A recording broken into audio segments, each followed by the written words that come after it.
loireda yum. Paisa ma pira ga ngonda. Kya mala lo ne amda. Pan manga to tamaku de diya. Bitawa madro. Na sai dukan thuai ni ai dai ne laga thuai ora. Hello guys, welcome back to our channel. Ichinaw mayam punamakpu aigi channel da taramna okchari.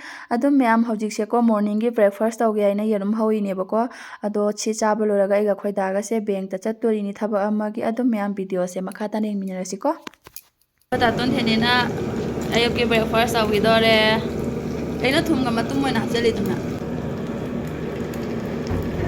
Kontho lao. Oda maya gi se toy haloi dra. House ya. House jam jam ba. Othai. Pasta. Peng da jang dei ni.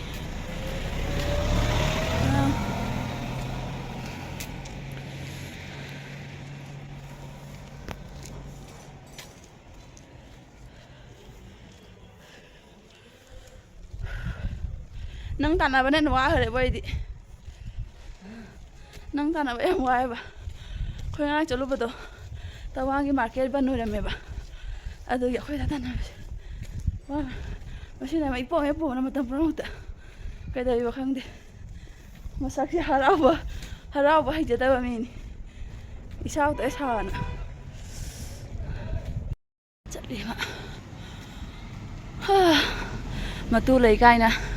Maning daga ngai na khona tang chat pa ga dore ipote monda mai thok pani kam jang cha khram yo ai shor ga phun dore wa ban hoi hojik bank dan cha ki ga ba ko dollar ga ate thabak to chaturi ni ba hojik bank yaure aduga market dong chatui ni ngarang chat pa do keno tarame kai ha ge ne ngarang si tawang dukan kita banoi mane ba ko dudugi haji chang lage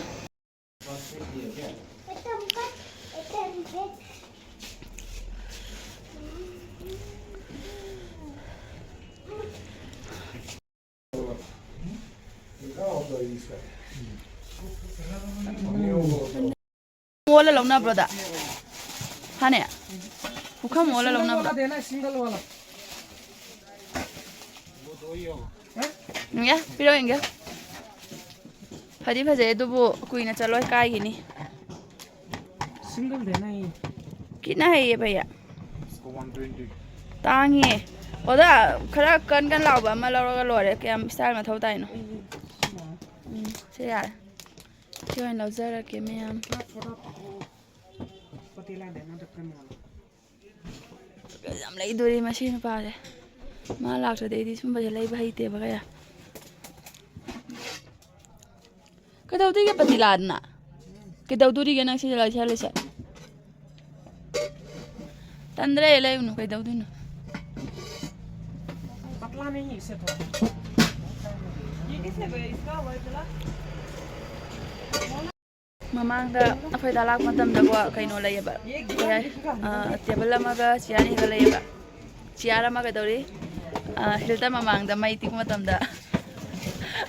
Ai di khang da ba hidal jai di kaino tawram me ai di kai magi power do ai di current ki matui na nga li da ma di voltage li ai na dum thamam ba ma voltage ga da na do ai di chani na sagala ga pokhai dra ne ama ba ki da dum chiara ma nge na adu aji mo lai ba lai do gi na cooker se si lo ne adu di cooker se si lo ne adu di ini ni sila kya pi ba. Ta nga di CSD de lo ne.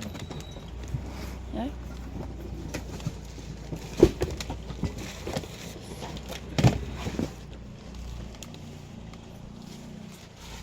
Adu mayam akhoi hojik jum da haleba ko pengi thapur so irak tre ngahak lega lawai na haireba ko adu duge khoi chak chaba loraga pung ama makhai ani gi do kam chattori ni adu gi sesiga nga lauri aduga market su change ba ko sum jum gi mathau ta ba potchei khra su laure e adu chak chaba loraga amka muk chattoi ni yengsi mayam dudi mayam hojik potchei jak ni laga se badam nei re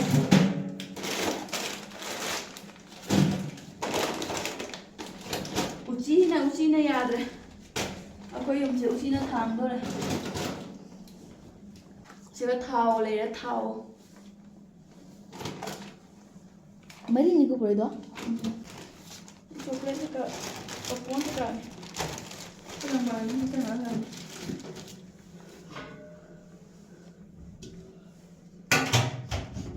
Siga leireba ko ngasai lorokpa nga do asisi hojik thongbai khara dum khaidoe asisi hojik thongani yang na tawna thonga ko charaga kamu haidi benga chattoi mina thengane ba ko natradi do siga na nga ga thongna bai sabji khara semaga leire asisi hojik khara yang na tawna thongani chathoni adale pure kaya ga dil ya ta raure अरे काय का दे दिया पान महंगा तो तंबाकू दे दिया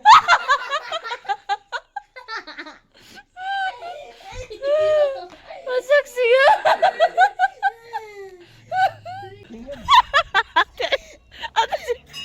Bitawa madro Kaya malalo na yun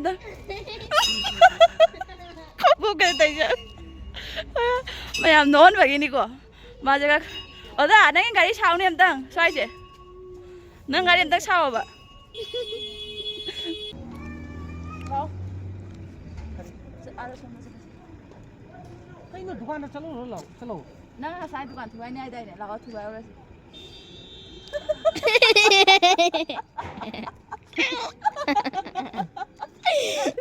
Day dukan tuway niya ay day Ako tulo chala siya na di Suting daw na rin siya ay day चलो अभी पैसा वहाँ पी रहे हैं चलो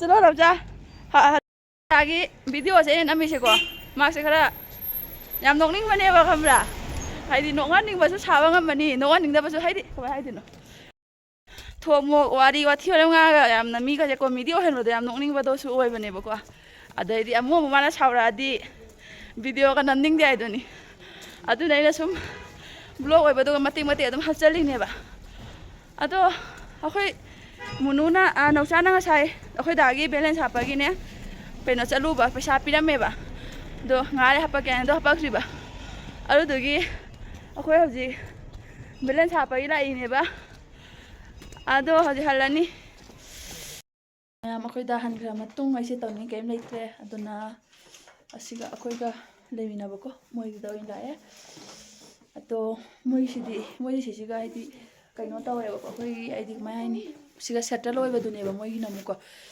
quarter na tawa aduna yum se yam phajana tawraga sare ba ko aduna akhoi kaino quarter ma tole ba jumne ba akhoi khangnai ba ado angang sing siga sanari la